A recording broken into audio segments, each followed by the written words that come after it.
ایک بادشاہ کا دربار لگا ہوا تھا۔ چونکہ سردی کا دن تھا اس لیے بادشاہ کا دربار کھلے میدان میں ہی لگا ہوا تھا۔ سب خواص و عام صبح کی دھوپ میں بیٹھے تھے۔ بادشاہ کے تخت کے سامنے ایک میز تھی اور اس پر کچھ قیمتی اشیاء رکھی تھی۔ وزیر، مشیر اور امراء سب دربار میں بیٹھے تھے۔ بادشاہ کے خاندان کے دیگر افراد بھی موجود تھے۔ اسی وقت ایک شخص آیا اور دربار میں داخلے کی اجازت چاہی۔ اجازت مل گئی تو اس نے کہا، میرے پاس 2 اشیاء ہیں۔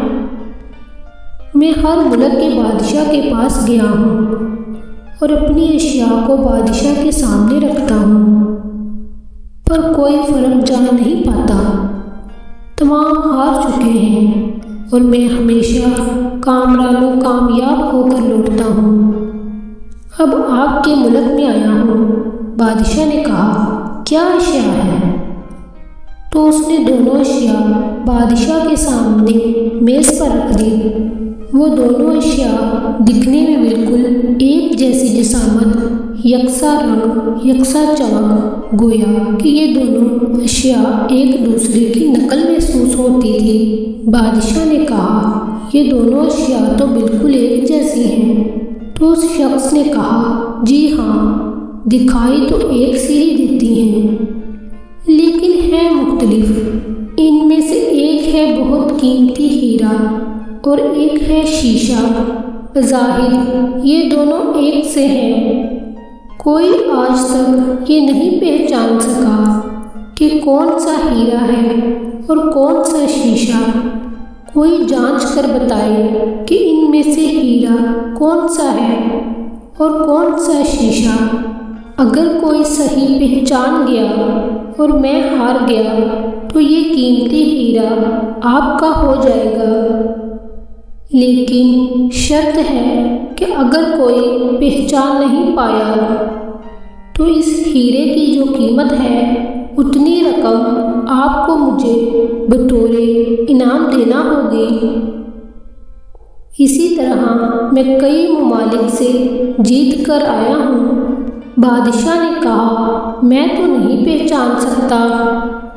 وزیر اور مشیر بولے، ہم بھی نہیں پہچان سکتے، کیونکہ دونوں بالکل ایک جیسے ہیں۔ سب کو گمان تھا کہ اب تو شکست ہی مقدر ہے، لیکن شکست پر انعام کا مسئلہ بھی نہیں تھا، کیونکہ بادشاہ کے پاس بہت دولت تھی۔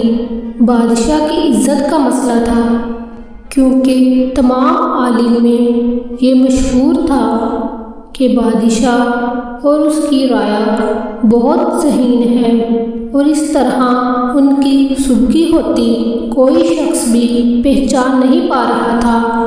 آخر کار تھوڑی سی ہلچل ہوئی۔ ایک نابینا شخص ہاتھ میں لاٹھی لے کر اٹھا۔ اس نے کہا، مجھے بادشاہ کے پاس لے چلو۔ میں نے تمام باتیں سنی ہیں اور یہ بھی سنا ہے کہ کوئی پہچان نہیں پا رہا۔ ایک موقع مجھے بھی دے۔ ایک آدمی کے سہارے وہ بادشاہ کے پاس پہنچا۔ اس نے بادشاہ سے درخواست کی کہ ایسے تو میں پیدائشی نابینا ہوں، لیکن پھر بھی مجھے ایک موقع دیا جائے جس سے میں بھی ایک بار اپنی ذہانت کو جان سکوں، اور ہو سکتا ہے کہ کامیاب بھی ہو جاؤں، اور اگر کامیاب نہ بھی ہوا تو ویسے بھی تو آپ ہارے ہوئے ہیں۔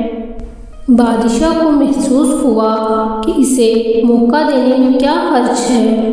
بادشاہ نے کہا کہ ٹھیک ہے۔ اس نابینا شخص کو دونوں چیزیں چھونے کے لیے دے دی گئی اور پوچھا گیا، اس میں سے کون سا ہیرا ہے اور کون سا شیشہ؟ یہی آپ کو معلوم کرنا ہے۔ اس آدمی نے ایک لمحے میں کہہ دیا کہ یہ ہیرا ہے اور یہ شیشہ۔ جو آدمی اتنی جگہوں سے جیت کر آیا تھا وہ بہت حیران ہو گیا اور کہا، ٹھیک ہے، آپ نے صحیح پہچانا۔ آپ کو مبارک ہو اپنے وعدے کے مطابق اب یہ ہیرا بادشاہ کا ہوا۔